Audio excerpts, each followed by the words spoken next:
Chi-Town experience on the flight. Let me go tune in to KIEQ on the mic. He gon' make sure we get our news and highlights. When you get on YouTube, you better hit the likes. The Chicago Bears are in a huge dilemma. Hey, what's going on, Bears fans? Thank you so much for joining me for another episode of KIEQ on the Mic, the podcast all about the Chicago Bears. As always, if you're new to the channel, make sure you hit that subscribe button and the notification to catch all Bears content right here on the podcast. Bears fans, make sure you also do me a huge favor by also hitting the like button on today's episode of KIEQ on the Mic.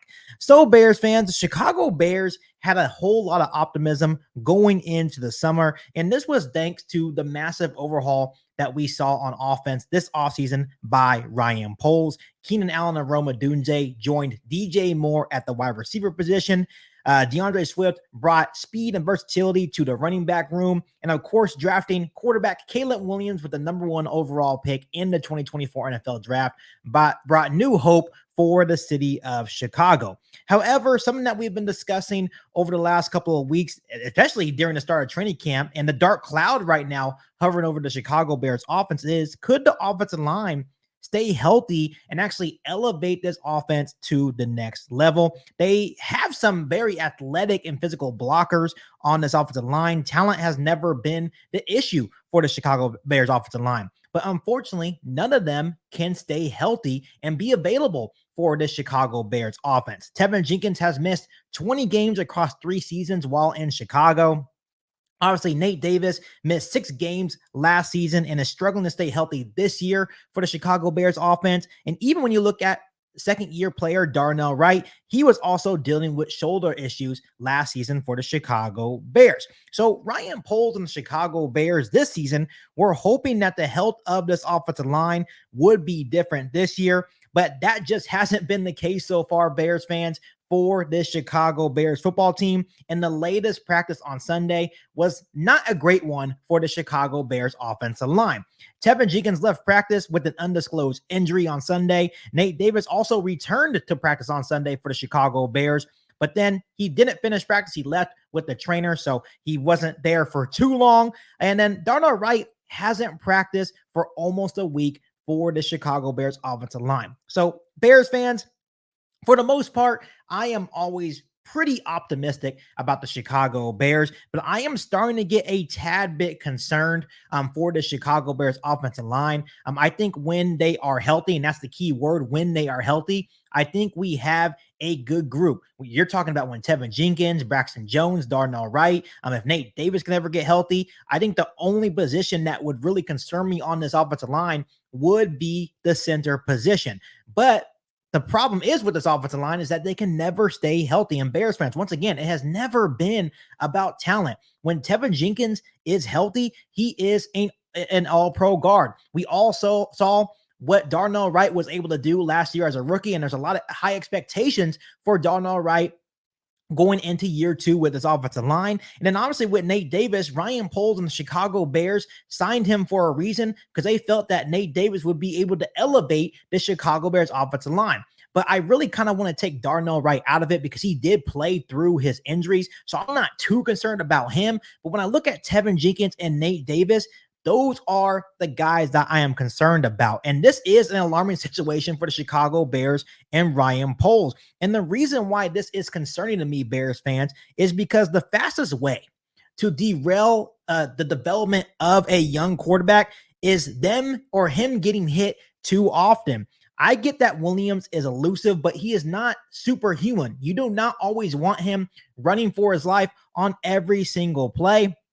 Because if he's running for his life on every single play, if he's getting that constant pressure right up the middle in his face, it will be hard for Caleb Williams and the Chicago Bears offense to consistently find a rhythm. And that's what happened last practice. And it's been happening all training camp so far. The Chicago Bears defense has been absolutely feasting on the Chicago Bears offensive line because the group is always a makeshift old line. We're always having to put our backups in due to the injuries of Tevin Jenkins, Nate Davis, and now Darnell Wright. Ryan Poles, Bears fans, actually faces a very steep challenge. Finding help this late in the offseason, especially for the offensive line, is going to be a challenge for Ryan Poles and the Chicago Bears. Once again, I think for me, if I was the general manager of the Chicago Bears, I would reach out to Connor Williams. I understand that he has his injury history as well. I understand that would be a risk to bring in Connor Williams as well. But once again, you take that risk because when healthy, he is one of the better young centers in the National Football League. I would put Connor Williams at the center position.